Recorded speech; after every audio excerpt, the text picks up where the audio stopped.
Yo, all right, so we're gonna talk about the pineal gland, aka the third eye. First of all, so the pineal gland is made of like the same shit that your actual eyes is made of. So that's where this third eye thing, part of where this third eye thing comes from. Plus, it's not completely understood by science, so that leaves room for a whole bunch of rumors and myths. I'm not here to say whether these things are true or not because it is a very interesting part of our anatomy.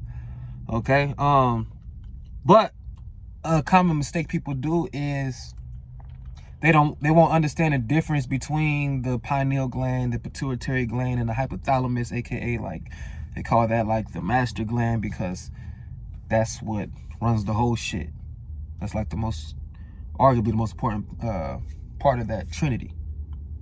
Okay, the pineal gland deals with one hormone, melatonin, very, very, very important. The pituitary gland deals with 9 different hormones, one of those being oxytocin, very, very, very, very important. The hypothalamus deals with 7 of the hormones. Okay, and then, so that's interesting.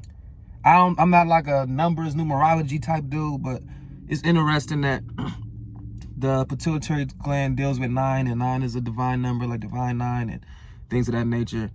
You know, melatonin, pineal gland, deals with just one hormone. One as in oneness. Do with that as you will. Hypothalamus deals with 7 of them, the perfect 7. Do with that as you will. 9 plus 7 equals 16 altogether. And 6 is number 1. And then we have the number 1 again. And then 1 plus 6 equals 7. That's perfect. Do with that what you want. I'm just playing around with the words, but let's actually get into the real facts. So, very important, these glands, because we're dealing with quite a few hormones, and iron is going to be a very important part of this conversation.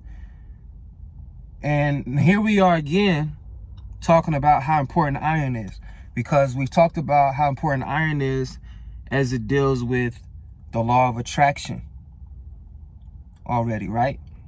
Now here we are talking about it again with the pineal gland and the pituitary gland. Now, we have to understand that there are different, like everything isn't like, iron isn't just iron. It's different types of iron, if you will. So what's interesting about this whole dynamic is the pituitary gland, too much iron compromises your pituitary gland, which in turn will compromise the 9 hormones that they deal with, including oxytocin. Iron deficiency compromises the pineal gland, which will in turn compromise your production of melatonin, which will then in turn compromise your production of serotonin, because melatonin and serotonin are pretty much, not absolutely, but pretty much 2 sides of the same coin. If one of them's off balance, the other one's off balance. And that's the same case with these glands. If your pineal gland is off balance, then so is your pituitary gland and your hypothalamus. If one of the 3 gets out of whack, it tends to throw all of it out of whack. Okay, let me roll down this window a little bit. It's a little toasty. The sun is like beaming on it, nigga. Get some air in here. Okay, so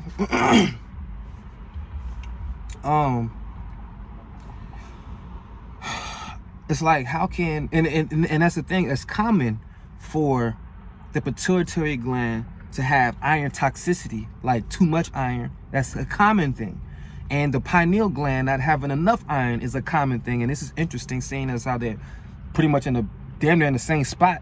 You know what I'm saying? They like by each other, they like up here. And how is one of them getting too much iron and the other one not getting enough iron? You understand what I'm saying? It gets weird. How does this happen? So fluoride is going to be an important part of this conversation as well. Okay? So I'm trying to think, where should we start first? We was already talking about the iron, so let's talk about the iron and the pituitary gland. And we have heme iron and non-heme iron. Okay? So heme iron is what many people, like when they tell you to eat your beef to get your iron, that's heme iron. When you get your steaks in, because you're trying to pump, or you trying to get iron and pump iron, that's heme iron. What's wrong with heme iron, if anything? heme iron is absorbed pretty fast, faster than one would like. But it's crazy because that's actually the selling point when some nutritionists and doctors tell you to get your iron. They be like, yo, you don't deal with the plant iron like that because that's non-heme iron. That's not as readily absorbed as heme iron. But actually, the heme iron is too readily absorbed. And this ends up with your pituitary gland being compromised because of the iron toxicity. It's excessive amount of iron in your pituitary gland because of that heme iron from that red meat, from four-legged animals that y'all cooking and eating. So now we have non-heme iron, which basically isn't absorbed as easily and readily as heme iron. So it's like, well, damn, how am I get my iron if the heme iron is... Oh, by the way, before we move on to the heme iron is also a carcinogen. Red meat within itself is a class 2 carcinogen. I'm not certain if it's because of the heme iron or because of something else totally unrelated. But heme iron is a carcinogen. Red meat itself is considered a class 2 carcinogen. Carcinogens are what? Things that cause cancer. Okay, just wanted to get that out the way as well. So now we're on non-heme iron, which comes from plants. Not as readily absorbed. So it's like, damn, how am I get my iron? You telling me the heme iron might give me cancer and it's compromising my pituitary gland, which will in turn compromise 9 hormones that's going on, including the oxytocin hormone, which is very important, and we'll circle back to that in a little bit. And now you're telling me this non-heme iron is not absorbed like that. First of all, it can be absorbed, but what helps with the absorption of iron? No single vitamin or mineral is just okay by itself. Everything is in balance. Okay, you shouldn't have calcium without magnesium. Calcium without magnesium is toxic. Sodium without potassium is toxic. Potassium without sodium is toxic. You know, the only one, at least as far as the electrolyte family is concerned, sodium, potassium, magnesium, calcium, and phosphorus. Magnesium seems to be like that one that you can kind of take, you know, regardless, and it'll do good. And it's also very hard to overdose. Like it's like you can't have enough of it, especially from food. But we're kind of getting off subject. Non-heme iron, what do we do to enhance the absorption of this non-heme iron? Vitamin C. Vitamin C is found in damn near every plant food ever. So pretty much everything that we should consider food. Pardon me, let me scratch my back. Anything that we should actually consider real food that doesn't require us to fuck with an animal, whether by killing it or molesting its titties. Okay? So, if we have ample amount of vitamin C, we don't have an issue absorbing that iron. Okay, and then we got iron phosphate, we got iron fluorine. Both can be found in plants. Iron fluorine is basically when the plant has both iron and fluoride in it. Like if you look at the nutrition facts, depending on the source, because not everybody's going to show you what has fluoride in it. But like spinach, for example, has fluoride in it. And it also is a good source of iron, plant iron. So that's iron fluorine, non-heme iron fluorine. Why is this important? So I told you fluoride is an important part of this conversation. Fluoride magnetizes to the pineal gland. Okay? Now when your pineal gland becomes calcified, basically when it's not enough iron, when there's an iron deficiency as far as the pineal gland is concerned. Because fluoride, all the fluoride you get in your body is magnetizing towards the pineal gland. And if it's not iron along there with it, if it's not taking the iron with it, phosphate crystals develop and this calcifies your pineal gland, compromising it, and now your melatonin is out of whack. And since the pineal gland is out of whack, now your pituitary gland is out of whack, and your hypothalamus is out of whack, your melatonin is out of whack, which means your serotonin is out of whack. Serotonin, why is this important? They call that the feel-good hormone. So long story short, if your serotonin's off and that's the feel-good hormone, now you can't feel good, you only feel bad. That's the short and sweet version. I call it the self-esteem hormone. People with low self-esteem tend to have low amounts of serotonin. When you have low self-esteem, you make poor decisions because you don't love yourself like that. You think you're not valuable enough. You think you're not worthy enough. You engage in addictive behavior. You engage in toxic relationships. You make poor decisions that's not for your best for your well-being. So with all this in mind, I'll be questioning, why are they going out of their way to put fluoride in the water? And we know fluoride magnetizes to the pineal gland and it calcifies it if iron is absent. And your pineal gland also deals both directly and indirectly with your intelligence and your mood. Indirectly with your immune system because of the lack of sleep and all of that. So when the pineal gland's thrown off, you literally are like dumber and sicker. There's a lot of dumb, sick people in this world. And it's fluoride in the water that we're drinking. Why are they putting fluoride in the water? They tell us it's for our teeth because they care about our teeth and they want to reduce your dental costs. They tell you that we put the fluoride in the water so you can have more pretty looking teeth and your dental costs will be reduced. This is how much your government cares about you. They're willing to go out of their way and spend extra money to put fluoride in the water so you don't have to pay as much in dental visits. But you don't care enough to outlaw things like red 40 dye that exacerbates conditions like ADD and ADHD. Any doctor that's good and cares about you will tell you not to feed your ADHD or ADD child anything with the red 40 dye in it, like Skittles and Starbursts and hot Cheetos, because it makes their attention situation worse. They don't outlaw that or any of the other goddamn colors. They don't outlaw processed meat, a class 1 carcinogen, which means just as certain as they are to tobacco, like cigarettes cause cancer, that's how certain they are that processed meat causes cancer, because they're both class 1 carcinogens. That's not outlawed. They're still sold in the grocery stores. They're still sold at your McDonald's, and wherever the hell else. But the government loves us so much they care about our teeth and they want to reduce our dental costs. So they're going to go out of their way and spend extra money to put fluoride in the water. But the fluoride magnetizes to the pineal gland, compromises your intelligence, your immune system, and your production of melatonin, which throws your sleep off and throws your serotonin off and all these other things, and that's throwing your pituitary gland off, which throws your oxytocin off, all this. And this is really I'm going to bring this all the way back. I'm going to bring it back to full circle. So, we know all of these things that they allow that compromise our health and our well-being, but they love our teeth and what we spend on our teeth. Cancer, number 2 leading cause of death, processed meat, class 1 carcinogen. Cancer treatments can cost up to $60,000 per month, but they're worried about our dental costs. Okay, but anyway. Iron fluorine. So like when you get the spinach or kale, is iron and fluoride coming in at the same time. We know that fluoride is going to go straight up to the pineal gland because that's where it's magnetized. But iron is supposed to go in your red blood cells. That's like the nucleus of your red blood cells.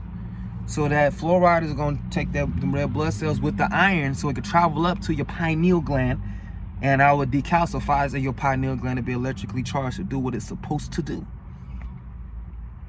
At the very least, produce melatonin the right way, let alone all the other rumors out there about it or what it could do in the spiritual sense that we won't even have to get into right now.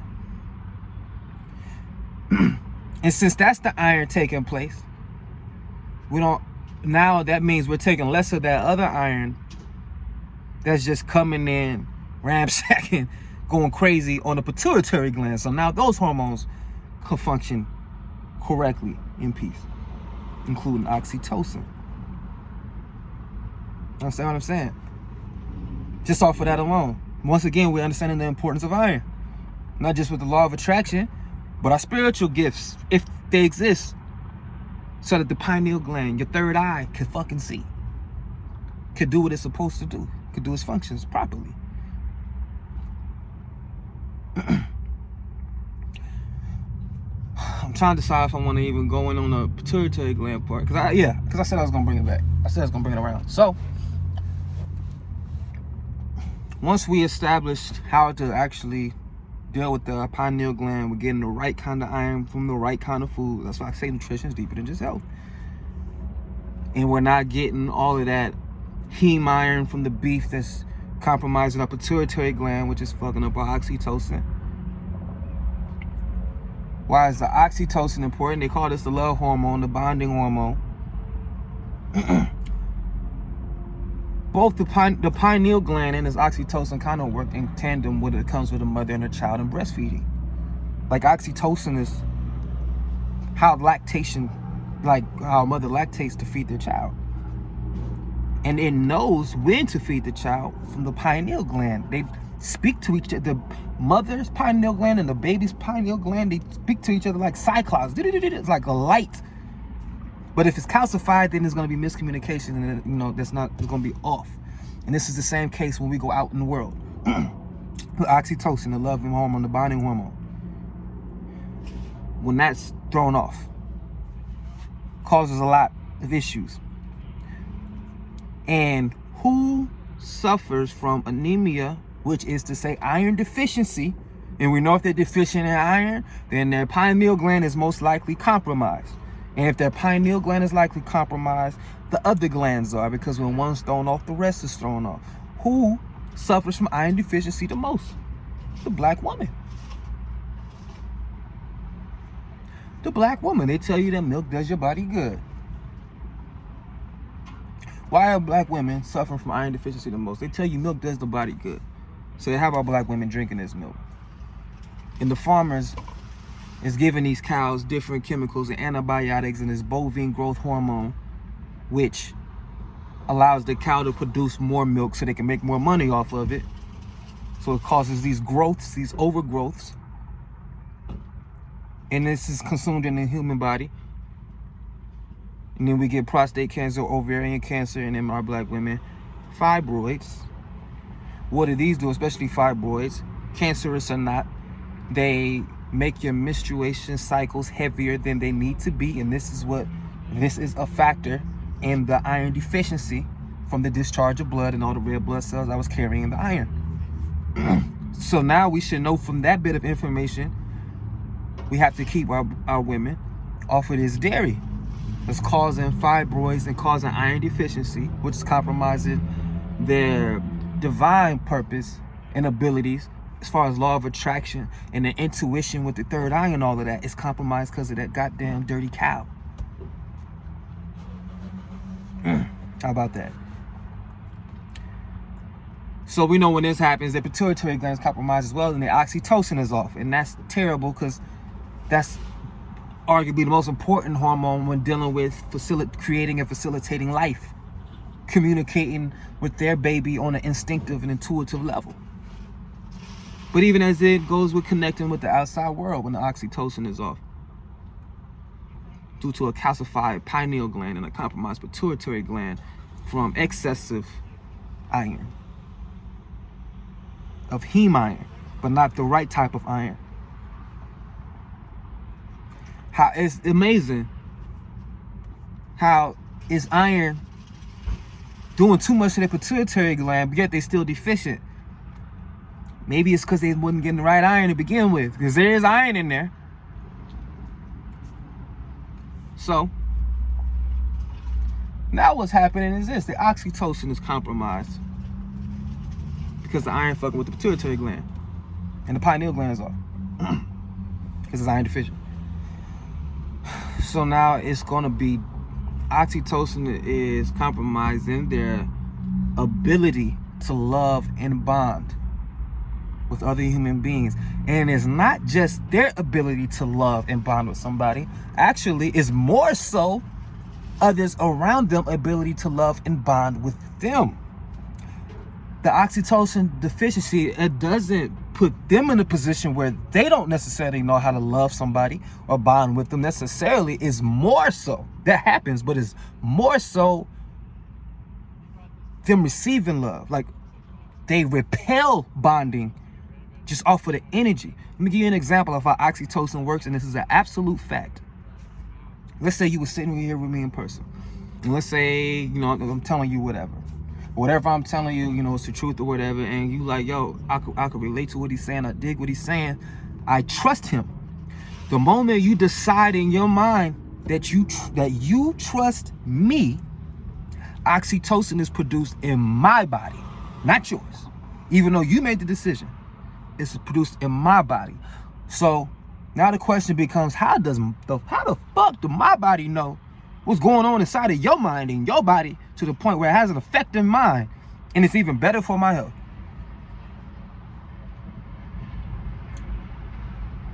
So, with the oxytocin thrown off, and just think of what's happening with our black women. Because with the oxytocin deficiency, it's harder for others to love them. And when you're oxytocin deficient, you start to crave refined carbohydrates, refined sugars. So it's no surprise when we see images of our women crying while eating ice cream. Terrible. Because we got the dairy with the bovine growth, the bovine growth hormone contributing to this fibroids, which contribute to the iron deficiency, which ultimately ends up contributing to the oxytocin deficiency, which is why it's difficult for others to love them and bond with them off of the dairy alone. And now these refined carbohydrates in excess, because it's very addictive, because too much dopamine is being released as you consume it with all the high fructose corn syrup. And now obesity and diabetes come into place, two categories where black women lead in. And diabetes is number one contributor to heart disease, and heart disease is the number one cause of death, and black women suffer from this the most. We see how this all comes together. Black women, last married, first divorced. There's an angry black woman idea, a concept out here. Black women is the least protected concept idea out here, because it is difficult for the world to understand and find a connection with a black woman. All that could be traced back to the nutrition that she was programmed and disinformed, diseducated to follow, and our displacement in this country. Say I'm lying. Say I'm lying. Because remember that example I brought up. Let's say that you decide to trust me, right? From whatever I'm kicking. But if my pineal gland is calcified and my pituitary gland is compromised, when you make that decision, because how is this decision being made? Is literal like a light, like Cyclops that travels from yours to mine, and then my body responds physiologically by producing oxytocin. But if it's calcified, when you send that signal from your pineal gland to mine, it is blocked from the calcification. It's blocked from the calcification. You understand what I'm saying? This is how deep this shit gets. So, all in all, this means stay away from dairy and red meat, and eat more dark leafy vegetables, dark leafy greens, and drink more water, get your sunlight. That's the bottom line. It's difficult for me to believe that this isn't by design. Living in this country that we live in, and the way that America likes to run its capitalism is by taking advantage of the minorities and keeping them divided amongst each other. And, you know, of course, there's a bullying approach. Black people are the easiest to bully, and you can keep us down by keeping us in a war that we don't even understand that we're in. With the black man, it's a little more obvious. They kill us, they put us in prison. They, if you ask me, they do things to make us less masculine and to turn homosexual at faster than normal rates.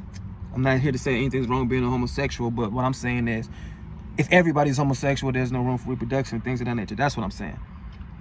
So I think that there's incentive to expedite such things. And so the war on the black man is external. The war on the black woman is internal. They're fucking her up from within inside, from her mind and her heart, compromising her ability to connect and love, to practice her law of attraction, so the prayers could work. They are at war with their godship. By the way, nutrition, you are what you eat. You are what you eat. So yeah, I think that concludes my